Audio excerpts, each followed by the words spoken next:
மணப்பெண்ணின் பிரத்யேகமான திருமணம் விவாஹா தி சென்னை சில்க்ஸ்.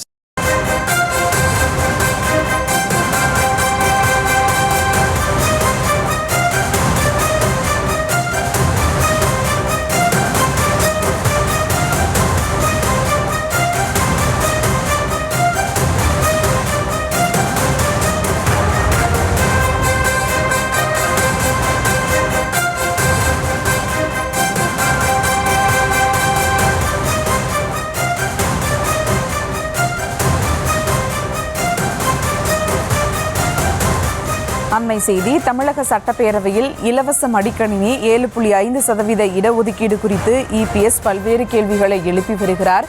மேலும் விவரங்களோடு இணைகிறார் செய்தியாளர் ராஜேஷ். வணக்கம் ராஜேஷ், விவரங்கள். சுபா வணக்கம். சட்டமன்றத்தில் அதிமுக மற்றும் திமுகவினரிடையே காரசார வாதம் நடைபெற்று வருகின்றது. குறிப்பாக லேப்டாப் யார் ஆட்சி காலத்திலே கொடுக்கப்பட்டது, லேப்டாப் கொடுப்பதனால் யாருக்கு என்ன பயன் ஏற்படுகிறது என்பது சம்பந்தமான அந்த விவாதம். அதே போல நீட் விவகாரத்திலே 7.5% இடஒதுக்கீடு கொடுக்கப்பட்டது சம்பந்தமாகவும் இரு தரப்பிலும் மாறி மாறி கருத்துக்கள் பகிரப்பட்டது. குறிப்பாக எதிர்க்கட்சி தலைவர் எடப்பாடி பழனிசாமி பேசும்போது, தற்போது கல்லூரி படிக்கக்கூடிய மாணவர்களுக்கு நீங்கள் லேப்டாப் கொடுத்தால் அது உபயோகமாக இருக்கும். ஆனால் 3ஆம் ஆண்டு படிக்கக்கூடிய கல்லூரி படிப்பை முழுவதுமாக படித்து முடித்துவிட்டு 2-3 மாதத்தில் வெளியில் செல்லக்கூடிய மாணவர்களுக்கு கொடுப்பதனால் என்ன பயன் ஏற்பட போகிறது என்று அவர் கேள்வி எழுப்பினார்.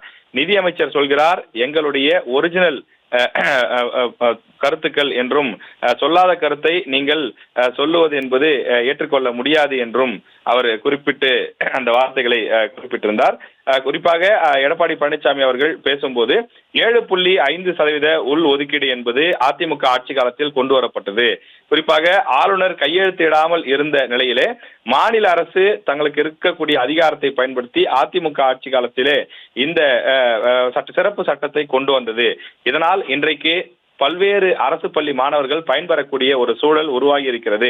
எனவே எங்களுடைய ஆட்சி காலத்தில் நாங்கள் கொண்டு வந்த திட்டங்களால் மாணவர்கள் அதிக அளவில் பயன்பெறுகிறார்கள் என்று எடப்பாடி பழனிசாமி பேசியிருந்தார். இந்த விவகாரத்தில் அமைச்சர், அதாவது நிதியமைச்சர் மற்றும் அதே போல பொதுப்பணித்துறை அமைச்சர் ஆகியோர் குறுக்கிட்டு பல்வேறு கருத்துக்களை தெரிவித்தனர். 2 தரப்பிலும் 2 ஆட்சி காலத்திலும் செய்யப்பட்ட பல்வேறு நலத்திட்ட உதவிகள், பள்ளி மாணவர்கள் மற்றும் கல்லூரி மாணவர்களுக்கு செய்யப்பட்ட நலத்திட்ட உதவிகள் குறித்தும் மாணவர்களுக்கு இதனால் ஏற்பட்ட பயன்கள் குறித்தும் மாறி மாறி கருத்துக்களை தெரிவித்து வருகிறார்கள். மணப்பெண்ணின் பிரத்யேகமான திருமணம் விவாஹா தி சென்னை சில்க்ஸ்.